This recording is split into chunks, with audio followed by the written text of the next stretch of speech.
Sweet 16 জন্মদিনে আমি আমার হাজবেন্ডের জন্য কি করেছি চলো তোমাদের সাথে আজকে শেয়ার করি। হাই এভরিওয়ান, আসসালামু আলাইকুম। আশা করছি তোমরা সবাই অনেক অনেক বেশি ভালো আছো। গতকালকে আমার হাজবেন্ডের বার্থডে ছিল, মানে 5 নভেম্বর। আমি যেহেতু আমার ছোট বড় সবকিছু তোমাদের সাথে শেয়ার করি, তাহলে এই দিনটা আমার জন্য তো অনেক বেশি স্পেশাল। এটা তোমাদের সাথে শেয়ার করলেই না। আমি আমার নিজের জন্মদিন থেকেও ওর জন্মদিন একটু বেশি এনজয় করে থাকি, কারণ ওর জন্মদিন আমার কাছে বরাবর একটি উৎসব মনে হয়। বিয়ের পর জন্মদিন পালন করাটা না একদম অন্যরকম হয়ে গিয়েছে। আমাদের কিন্তু একেবারে প্ল্যান ছিল না যে আমরা বের হয়ে কেক কাটবো। আমি ওর জন্য প্ল্যান করে রেখেছিলাম যে আমরা বাসায় বসে কেক কাটবো অ্যান্ড আমি ওর জন্য ওর পছন্দ মতো সবকিছু রান্না করব। রান্নাও কিন্তু করেছিলাম, সেটা তোমাদেরকে লাস্টে দেখাচ্ছি। সো ওই দিনকে সকালবেলা, মানে গতকালকে সকালবেলা হঠাৎ করে মনে হচ্ছে কি না ভালো লাগছে না, বোরিং লাগছে।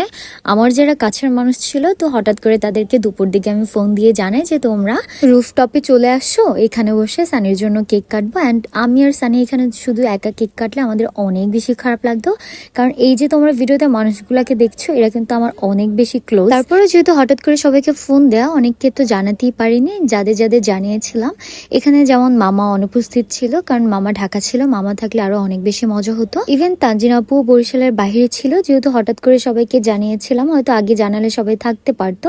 আমি আর অথই বলছিলাম যে তানজিন আপু থাকলে অনেক ভালো হতো, আমাদের লনলি ফিল হতো না। সময় থাকতে থাকতে না সবার সাথে সুন্দর মুহূর্তগুলো ক্রিয়েট করে রাখছি, কারণ একটা সময় হয়তো আমরা চাইলেও আর সবাই এক হতে পারবো না। Happy birthday to you.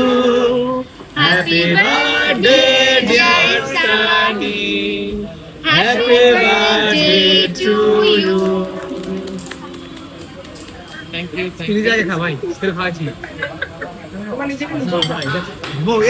এইগুলো কি ভিডিও নাই? ঠিক আছে না বন্ধু এইগুলো ঠিক না এই সুন্দর কেকটি নিয়েছিলাম সুলতানাস বেকারি থেকে। কেকটি অসাধারণ ছিল একেবারে। আমি একটু টেনশনে ছিলাম কেকটির টেস্ট কিরকম হবে, বাট না, আসলে অনেক বেশি টেস্টি ছিল। তারপরে এই তো খাবার চলে আসে, গল্প করতে করতে অনেক মজা করতে করতে আমরা সবাই খাচ্ছিলাম। সামনের বছর আসলে বেঁচে থাকবো কিনা জানি না, তাই এই বছর চেষ্টা করি সবাইকে নিয়ে একটু আনন্দ করার, মজা করার। কারণ আমার কাছে মনে হয় কি জীবনটা আসলে অনেক সীমিত, কখন কে কোথায় হারিয়ে যায় বলা তো যায় না, তাই সবাই একটু মিলেমিশে থাকাটাই শ্রেয়। আমি deeply sorry for those people যাদেরকে আমি আসলে ইনভাইট করতে পারিনি। আমি আসলে ঠিক করে রেখেছিলাম আমরা বিকেলে বের হয়ে দুজনে ছবি তুলে কেক কেটে বাসায় ফিরে ওর জন্য আমি ওর মনের মতো সবকিছু রান্না করবো। তারপর হঠাৎ করে মনে হলো না সবাইকে নিয়ে কাটি, কারণ আমাদের একা একা কোনো কিছু ভালো লাগে না।